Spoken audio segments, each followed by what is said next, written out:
जय हिंद साथियों, मैं अरुण कुमार मौर्य एग्जाम शास्त्र चैनल पर आप सभी का हार्दिक स्वागत अभिनंदन करता हूं। दोस्तों, पिछले कक्षा में आपको हम बताए थे जो घाटियां थी, जैसे पाल घाट, पश्चिमी घाट का जो घाटियां था या दर्रे थे, पाल घाट, भोर घाट और थाल घाट, भोर घाट, पाल घाट, ये दर्रे आपको हम बताएं। सैनकोट्टा दर्रा, इसके बारे में आपको हम विस्तार से बताएं। अब देखेंगे कि पश्चिमी घाटी में जो महत्वपूर्ण चोटियां हैं, पर्वत हैं, पहाड़ियां हैं, वो कौन कौन से हैं, उसमें क्या विशेषता है और कैसे उसकी विस्तार है, कहाँ से कहाँ तक है, इसके बारे में हम देखेंगे। इसमें हम पहाड़ियों में पहले हम देखेंगे, सबसे पहले जो हमारे महाराष्ट्र में फैली हुई पहाड़ी है उसका नाम है हरिश्चंद्र पहाड़ी। इसके बारे में हम देखेंगे, इसका विस्तार क्या है और समझेंगे। देखते हैं इसका विस्तार कैसे क्या हुआ है। दोस्तों, हरिश्चंद्र पहाड़ी का जो श्रृंखला है, यह महाराष्ट्र के दक्षिण भागों में उत्तर पश्चिम से दक्षिण पूर्व की तरफ फैली हुई है। इधर अगर बात करें तो महाराष्ट्र के हम देखेंगे, हमारा जो भाग है इंडिया मैप का, छोटा से ही इसे बना ही लेते हैं।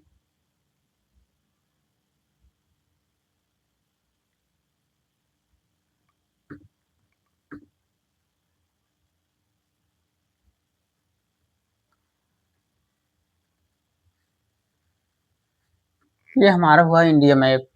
हम इसमें देखेंगे दोस्तों, ये गुजरात वाला हिस्सा हुआ, इसके जस्ट यहाँ से ऊपर से ऐसे महाराष्ट्र का हिस्सा आ जाता है, जो आगे चल के एमपी में मिल जाता है, इधर गुजरात से साझा करता है इसी में। तो हम इसके बारे में देखेंगे, महाराष्ट्र के बारे में। महाराष्ट्र में आपका क्या मिल जाएगा दोस्तों, पहाड़ी कौन सी, हरिश्चंद्र।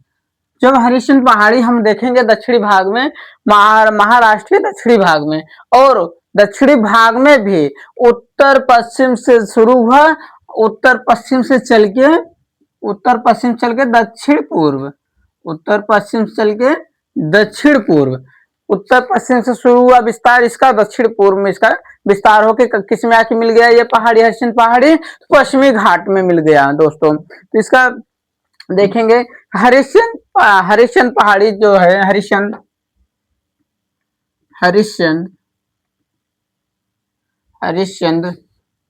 पहाड़ी, हरिश्चंद्र पहाड़ी महाराष्ट्र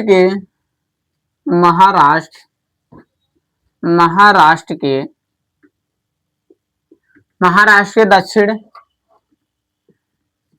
दक्षिणी भाग में इसका विस्तार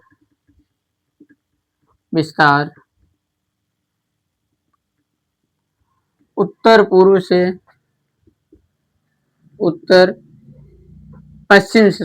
पश्चिम से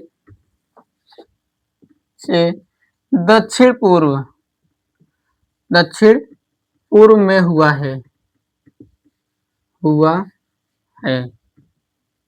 दोस्तों। ये रहा इसका श्रृंखला का विस्तार। अगर हम डिस्ट्रिक्ट बात करें तो महाराष्ट्र राज्य के कौन से डिस्ट्रिक्ट से शुरू होकर किस डिस्ट्रिक्ट तक इसका विस्तार हुआ है। जिले की बात करें तो इसका पुणे से लेकर उस्मानाबाद जिलों में फैली हुई है। कहां से कहां तक, पुणे से लेकर, जिले की बात करें तो पुणे से लेकर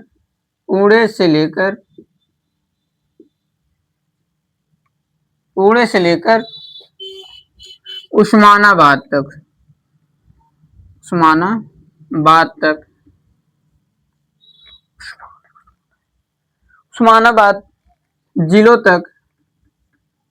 जिले तक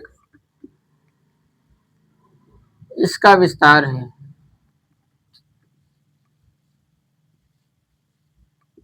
ये महाराष्ट्र के दो जिले हैं, एक पुणे, दूसरा उस्मानाबाद। पुणे जो आपको मिल जाएगा दोस्तों, ये उत्तर पश्चिम में है, और उस्मानाबाद जो आपका लास्ट छोर आता है ये दक्षिण पूर्व में है। तो पुणे से लेकर उस्मानाबाद तक जो जिला है वहां तक इसका विस्तार हुआ है। अब बात करें तो यह पहाड़ी गोदावरी और भीमा नदी के बीच में स्थित है। यह पहाड़ी गोदावरी और भीमा नदी के बीच में स्थित है। अब इस पहाड़ी की अगर स्थिति हम जल नदियों के द्वारा अगर इसके प्राकृतिक सीमा के हिसाब से समझे तो कहां से वो एक तरफ गोदावरी दूसरी तरफ भीमा, ये दोनों नदियों के बीच में कौन सी पहाड़ी आपको मिल जाएगी? हरिश्चंद्र की पहाड़ी। कहां पे? महाराष्ट्र में। तो अब इसका जल विभाग जो देखेंगे दोस्तों कि जल विभाजक किस किस के बीच में किया है, तो यह गोदावरी और कृष्णा नदियों के घाटियों के बीच एक प्राकृतिक जल विभाजक का कार्य करता है। गोदावरी और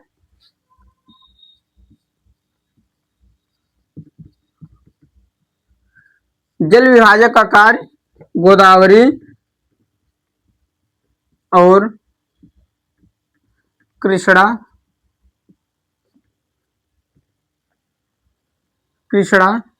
नदी के बीच प्राकृतिक रूप से। दोस्तों जो जल विभाजक की कार्य करता है गोदावरी और कृष्णा नदी के बीच, यह जल विभाजक का कार्य करता है प्राकृतिक रूप से।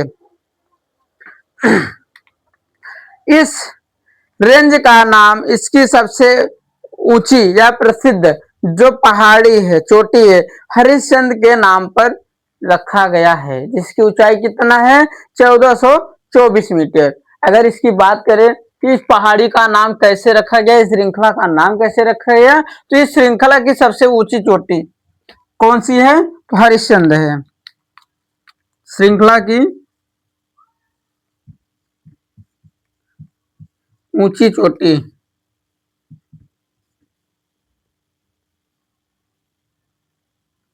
श्रृंखला की ऊंची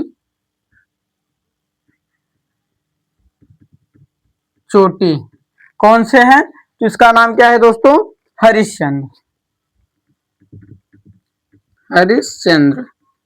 इसी चोटी के नाम से ही इस श्रृंखला का नाम दिया गया। इसकी ऊंचाई कितना है? तो 1424 मीटर। यहाँ पर हरिश्चंद्र के नाम से ही एक किला भी बना हुआ है। 1424 मीटर की ऊंचाई पर एक किला का निर्माण हुआ जिसका नाम भी हरिश्चंद्र किला है। दोस्तों इसके बाद हम इसका भू संरचना देख लेंगे कि किस प्रकार से यह बना हुआ है। जब भू संरचना इसका देखेंगे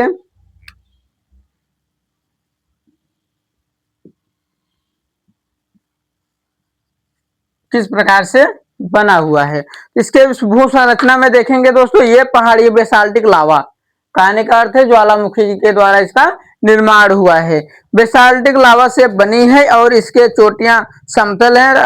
लावा प्रवाह के कारण ढलाने इसकी कैसी है? सीढ़ीनुमा है। तो इसका क्या है? बेसाल्ट से। इसका निर्माण कैसे हुआ है? संरचना का निर्माण बेसाल्ट द्वारा, बेसाल्ट के द्वारा निर्माण। इसका निर्माण कैसे हुआ दोस्तों? बेसाल्ट के द्वारा। निर्माण की बात की जाए तो बेसाल्ट के द्वारा।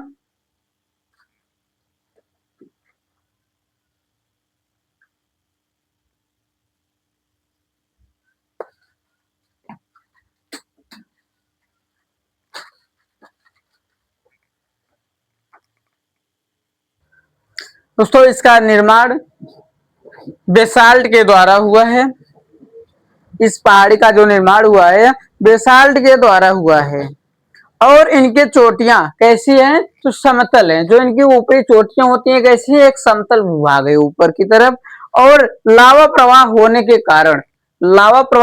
के कारण जो इसका स्थल रूप बना, ऊंचाई से मतलब ऊपर से नीचे की तरफ जब देखेंगे जो ढलान होती है दोस्तों वो कैसी है? सीढ़ी नुमा है। देखते हैं एक आकृति में आपको हम बता समझाने का प्रयास करेंगे। जैसे ज्वालामुखी का उद्गार हुआ, मान लो ज्वालामुखी का उद्गार हुआ जमीन के अंदर से, ठीक। ये धीरे धीरे गया ऊपर की तरफ, बाहर निकला और ऐसे आया, फैल गया, फिर ऐसे आया, फैल गया, ऐसे आया, फैल गया, ऐसे ही करके इसका निर्माण हुआ। लेकिन जब देखेंगे इसका निर्माण, जब लावा आके गिरता गया धीरे धीरे, नीचे का भाग ज्यादा फैलता गया, ऊपर वाला हल्का सकरा होता चला गया, जिससे इसका जो जगह जगह से क्या है, सीढ़ीनुमा इसका आकार बन गया ऐसे। अस्तर बाय अस्तर इसका लेयर बाय लेयर जैसे जैसे जमता गया, वैसे वैसे एक आकार का सीढ़ी नुमा एक आकार देते हुए ऊपर की तरफ चला गया। जब ऊपर वाली भूभाग आया तो ऊपर वाला भूभाग जो है इसका समतल मिला। इसकी चोटियां कैसी हैं, समतल मिलती हैं, समतल होती हैं। तो दोस्तों ये रहा आपकी भू संरचना। अब इसके आगे आगे हम देखेंगे वनस्पति के बारे में, इसके यहाँ पे कौन कौन से वनस्पति पाई जाती हैं। तो इसना आप स्क्रीनशॉट ले सकते हैं, क्योंकि इसके आगे हम इसे मिटा के फिर हम आपको बताएंगे।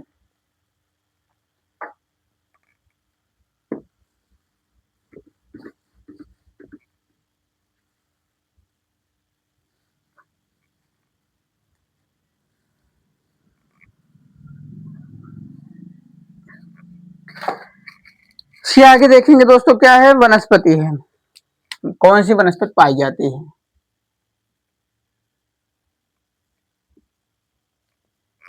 हरिश्चंद्र पहाड़ी पर कौन सी वनस्पति पाई जाती है। तो यहाँ पे पहाड़ियों के ढलानों पर सागौन के पेड़ पाए जाते हैं। किसका, पहाड़ियों के ढलानों पर, पहाड़ी के ढलानों पर,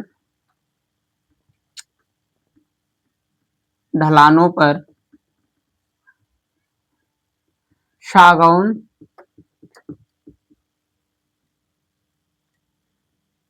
का पेड़, सागौन का पौधा, सागौन के घने जंगल पाए जाते हैं। क्या, सागौन का घने जंगल, कहाँ पे, ढलानों पे, घने जंगल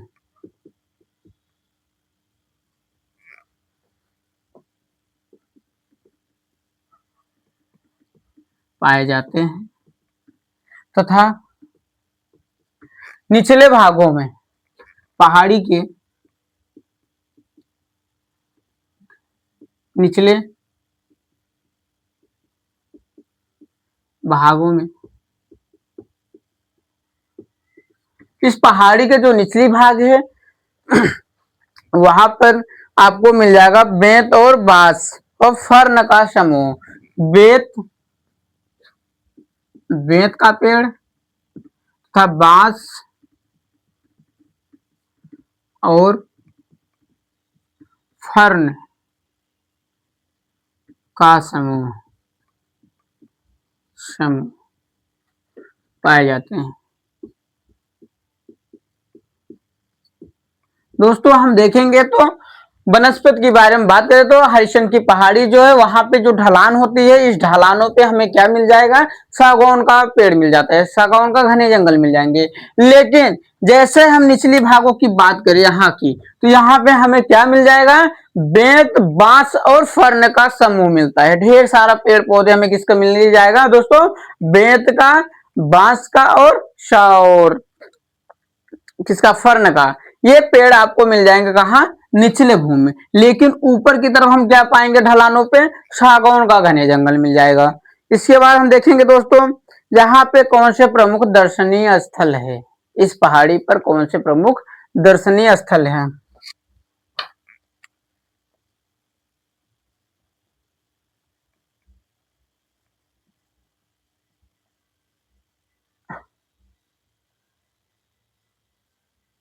प्रमुख दर्शनीय स्थल, स्थल कोंकण कड़ा एक स्थान है जिसका नाम है कोंकण कड़ा। क्या नाम है, कोंकण कड़ा। यहाँ पे देखेंगे क्या है, इस पहाड़ी में एक स्थान का नाम है कोंकण कड़ा। यहाँ पे देखेंगे एक विशाल अवतल चट्टान है जो लगभग 1424 मीटर ऊंची है और 500 मीटर चौड़ी है। यहाँ पे एक ऐसे स्थान है जो 1414 मीटर 1424 मीटर लंबी सॉरी ऊंचाई है इसकी और 500 मीटर चौड़ी है। यहाँ सूर्यास्त और बादलों का मनोरम दृश्य दिखाई देती है। यहाँ पे विशेषता क्या है? सूर्य सूर्य उदय तथा सूर्यास्त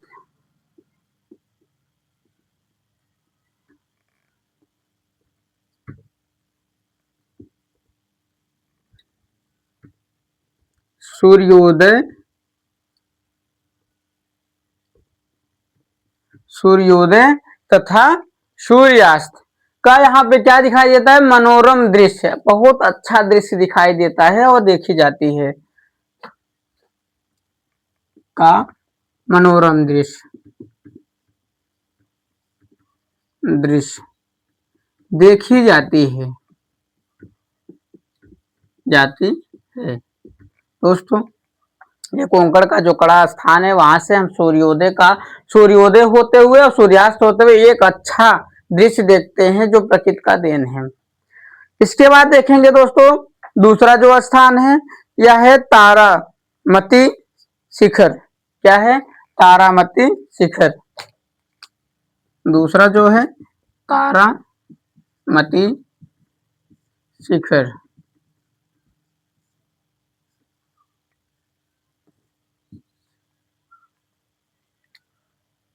क्या है? तारामती शिखर। इसकी ऊंचाई देखेंगे तो 1429 किलोमीटर सॉरी 1400 इसकी ऊंचाई कितना है? 1429 मीटर। इस पहाड़ी की सबसे अधिक ऊंचाई वाली क्षेत्र है जो महाराष्ट्र तीसरी सबसे ऊंची चोटी है। इसका तो क्या है? जो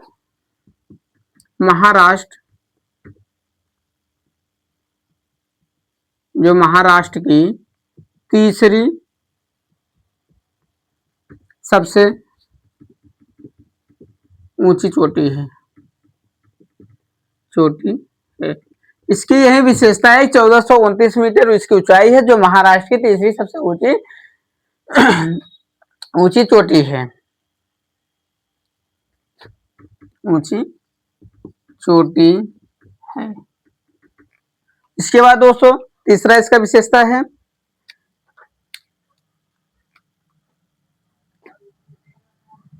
तीसरा स्थान है केदारेश्वर गुफा। ये गुफा है। यहाँ पे कुछ ज्यादा विशेष खास इसकी विशेषता नहीं है दोस्तों। यहाँ पर एक शिवलिंग है। क्या है? एक शिवलिंग है।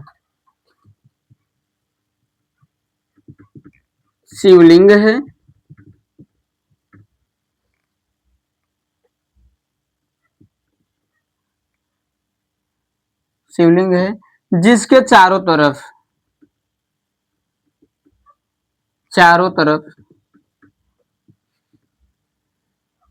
हर समय पानी लगी रहती है।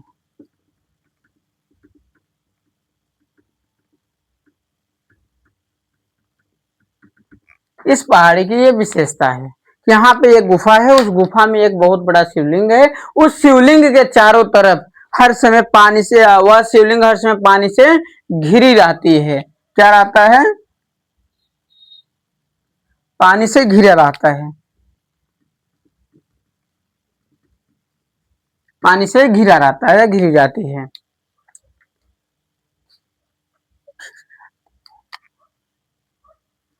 पानी से घिरी जाती है। तो दोस्तों ये रहा आपका हरिश्चंद्र पहाड़ी का विस्तार और विशेषता। यहाँ पे वनस्पति कौन से पाए जाते हैं? सागौन का पेड़ पाए जाते हैं और बांस, बेत और फर्ण का। फिर इसके विशेषता दर्शनीय स्थल की बात करें तो यहाँ पे एक स्थान है कोंकण कड़ा करके जहां से सूर्योदय तथा सूर्यास्त का मनोरम दृश्य देखी जाती है। दूसरी स्थान है तारामती शिखर, यहाँ से 1429 मीटर ऊंचाई पर है जो महाराष्ट्र की तीसरी सबसे ऊंची चोटी है। और तीसरा इसका जो विशेषता है यह केदारेश्वर केदारेश्वर केदारेश्वर गुफा है। एक शिवलिंग है जिसके चारों तरफ हर समय पानी से घिरी रहती है। तो दोस्तों ये आज के क्लास का आज का क्लास बस इतना ही। नेक्स्ट क्लास में हम और बताएंगे चोटी के बारे में, पहाड़ी के बारे में। और यह क्लास अच्छा लगे तो लाइक शेयर और कमेंट जरूर करिएगा। दोस्तों चैनल को सब्सक्राइब करना ना भूलें। इसी के साथ धन्यवाद।